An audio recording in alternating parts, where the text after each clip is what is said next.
আপনারা যদি এইখানে আসতে চান লেডিস কর্নারের ঠিকানা হচ্ছে শিল্পীচক্র অঙ্কন স্কুলের গলিতে। এখানটায় আসলে পরে আপনারা সমস্ত রকম জিনিস পাবেন এবং নানা টাইপের জিনিস পাবেন, বিভিন্ন দামের জিনিস পাবেন। আপনারা পছন্দ করে সেটা নিতে পারবেন।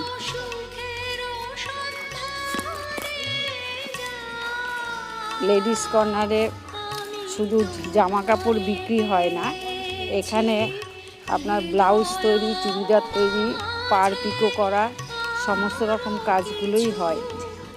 যে এখানে জেরক্স করাও হয়, কোনো সময় অসময়ে যদি কারো জেরক্সের দরকার হয় এখানে আসলে আপনারা জেরক্স করে নিতে পারবেন।